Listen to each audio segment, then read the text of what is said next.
வணக்கங்க. இன்னைக்கு lunch box breakfast item என்னன்னு பார்க்கலாங்க. மார்னிங் வந்து பிரேக்ஃபாஸ்ட்டுக்காக பூரியும், உருளைக்கிழங்கு மசாலா பண்ணியிருக்கேன். அ லஞ்சுக்கு வந்து வெஜிடபிள் ரைஸும், காலிஃப்ளவர் ஃப்ரையும் பண்ணியிருக்கேங்க. பூரி போடுறதுக்காக மாவு பெசஞ்சு எல்லாம் தேய்ச்சு வச்சுட்டேங்க. அது கேரட் ரைஸ்க்காகவும் அந்த வெஜிடபிள்ஸ்லாம் கட் பண்ணி எல்லாத்தையும் ரெடி பண்ணி வச்சுட்டேங்க.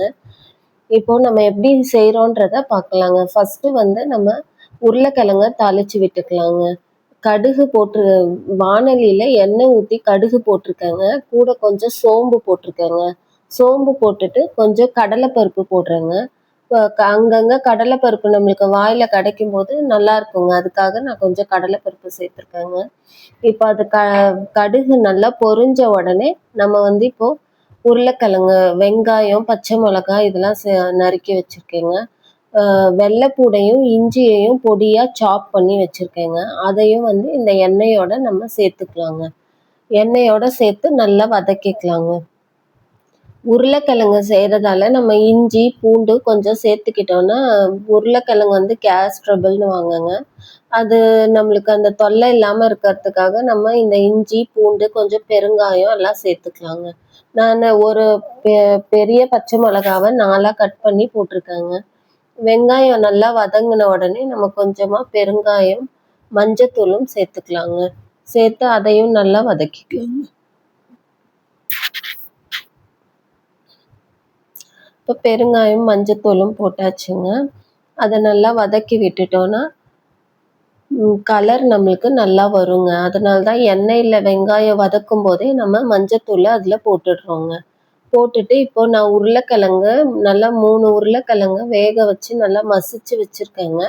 அந்த உருளைக்கிழங்கையும் இந்த வாணலியில சேர்த்துடலாங்க. வாணலியில சேர்த்து அதையும் கிளறி விட்டுக்கலாங்க. இந்த பச்சை மிளகாய் கொஞ்சம் காரம் கம்மியாக இருக்குங்க. அதனால நான் லைட்டாக சில்லி பவுடர் சேர்த்துக்கிறேங்க. சும்மா ஒரு 1/2 ஸ்பூன் சேர்த்தா போதுங்க. கொஞ்சம் காரத்துக்காக சேர்த்துக்கிறேங்க. அதை சேர்த்து அதையும் நல்லா இந்த உருளைக்கிழங்கு மசாலாவோட நல்லா வதக்கி லைட்டாக ஒரு 1/2 டம்ளர் தண்ணி விட்டால் போதுங்க. அந்த பச்சை வாசனை போகிற அளவுக்கு நல்லா கொதிக்க விட்டுட்டு அது நல்ல ஒரு திக்காக வந்த உடனே நம்ம ஆஃப் பண்ணிடலாங்க. இப்போ மார்னிங் எல்லாம் வேலை வேக வேகமாக செய்கிறதால இதை நான் பக்கத்து பர்னருக்கு மாற்றிடுறேங்க. மாற்றிட்டு நம்ம இப்போ பூரி சுடுற வேலையை பார்க்கலாங்க. இப்போ எல்லாமே போட்டாச்சுங்க. தேவையான அளவு உப்பு சேர்த்து நல்லா எல்லாத்தையும் கிளறி விட்டாச்சுங்க. இப்போ பூரி சுட்டு எடுத்துடலாங்க.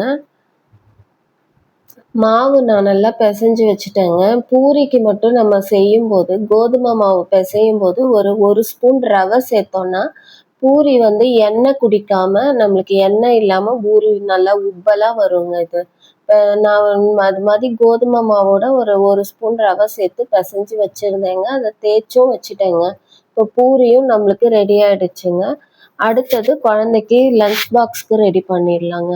வாணலியில் எண்ணெயும் 1 ஸ்பூன் நெய்யும் விட்டுருக்கேங்க. அதில் வந்து நம்ம இப்போ சீரகம் போட்டுக்கலாங்க.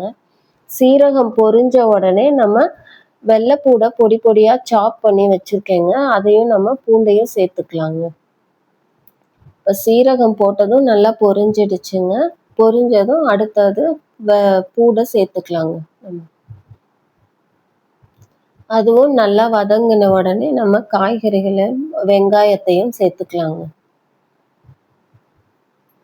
வெங்காயம் நல்லா வதங்கின உடனே நான் இதில் பச்சை மிளகாலாம் எதுவும் சேர்க்கலைங்க. ஏன்னா லஞ்ச் பாக்ஸ்க்கு பேக் பண்ணுறதுனால பச்சை மிளகாய் எதுவும் சேர்த்துக்கலைங்க. பெப்பரோட காரம் மட்டும்தாங்க இதுக்கு. இப்போ வெங்காயத்தையும் சேர்த்துக்கிறேங்க நான். வெங்காயம் நல்லா வதங்கின உடனே நம்ம நறுக்கி வச்ச கேரட், பீன்ஸ் 2யும் இதில் சேர்த்துக்கலாங்க. வெங்காயம் நல்லா வதங்கிடுச்சுங்க. இப்போ நறுக்கி வச்ச கேரட்டையும், பீன்ஸையும் இதில் சேர்த்துக்கலாங்க. காய்கறி தான் நிறையா இருக்கணுங்க. ரைஸ் வந்து கொஞ்சம் கம்மியாக சேர்த்துக்கலாங்க. காய்கறி குழந்தைங்க சாப்பிட்டா மாதிரி நம்மளுக்கும் ஒரு திருப்தியாக இருக்குங்க. இப்போ காய்கறிக்கு வேகிறதுக்காக உப்பு போட்டுக்கிறேங்க. உப்பு போட்டு நல்லா பெரட்டி விட்டுட்டு லைட்டாக தண்ணீர் தெளித்து அதை நம்ம க்ளோஸ் பண்ணி வச்சிடலாங்க. காய்கறியில் உப்பு போட்டு வதக்கிட்டேங்க. கொஞ்சம் லைட்டாக எண்ணெயில் நல்லா வதக்கிட்ட பிறகு தண்ணி தெளித்து விட்டுக்கலாங்க. தண்ணியை தெளித்து விட்டுட்டு ஒரு 5 நிமிஷம் நம்ம மூடி வச்சோம்னா, நல்லா காய்கறி வெந்து பூ மாதிரி வந்துருங்க. சாப்பிடும்போது நம்மளுக்கு நறுக்கு நறுக்குன்னு இல்லாம நல்லா பூ போல நல்லா வெந்துடுங்க. இப்போ மூடி வச்சிருக்கேங்க. ஒரு 2 மினிட்ஸ் கழிச்சு திறந்து பார்க்கலாங்க. இப்போ பாருங்க நல்லா வெந்துடுச்சு. நான் காலம்பரமே சாதத்த வடிச்சு ஒரு கொஞ்சமா எடுத்து தட்டுல ஆற வச்சிருக்கேங்க. ஏன்னா சுட சுட சாதத்த போட்டு கிளறுனோம்னா, அதுவும் குழஞ்ச மாதிரி ஆயிட்டு, ஒண்ணோட ஒண்ணு ஒட்டிக்குங்க. அதனால உதிரியா வர்றதுக்காக, சாதத்துல லைட்டா ஒரு 1/2 ஸ்பூன் நெய் விட்டு ஆற வச்சிருக்கேங்க. அதையும் இதோட சேர்த்து கிளறிக்கிறேங்க. அவ்வளோதான் ரெடி ஆயிடுச்சுங்க. இப்போ நம்மளுக்கு லஞ்ச் பாக்ஸ்க்கு ரைஸ போட்டு கிளறி, அதில மிளகுத்தூள் போட்டுக்கலாங்க. மிளகுத்தூள் கொஞ்சம் நெறைய போடுறேங்க நானு. ஏன்னா, இதில காரத்துக்கு நான் வேற எதுவுமே சேர்க்கலங்க. பச்சை மிளகாவோ, இல்ல வேற எதுவுமே சேர்க்கல. காரம்ன்றது வந்து நம்ம இப்போ இந்த மிளகுத்தூள்னால தான். அதனால நான் கொஞ்சம் நெறைய மிளகுத்தூள் சேர்த்துக்கிறேங்க. மிளகுத்தூள் சேர்த்து நல்லா கிளறி விட்டுக்கலாங்க. அவ்வளோதாங்க. இப்ப ரைஸ் நம்மளுக்கு ரெடி ஆயிடுச்சுங்க. காலிஃப்ளவர நல்லா கிளீன் பண்ணி, அதையும் நான் மசாலா போட்டு பெசஞ்சு வச்சிருந்தேங்க. நல்லா ஊறிடுச்சு. அதையும் எண்ணெயில போட்டு நல்லா ஃப்ரை பண்ணி எடுத்துக்கலாங்க.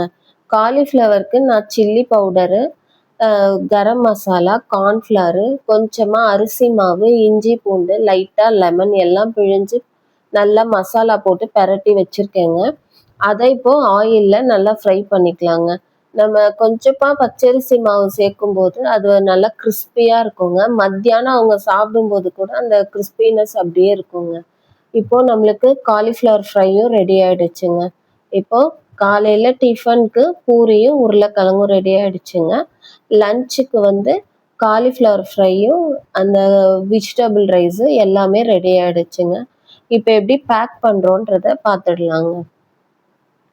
பாருங்க காலிஃப்ளவர் நல்லா கிரிஸ்பியா ரெடி ஆயிடுச்சுங்க. இப்போ எல்லாத்தையும் பேக் பண்ணிட்டேங்க. குழந்தைக்கு எல்லாத்தையும் பேக் பண்ணி குடுத்துடலாங்க.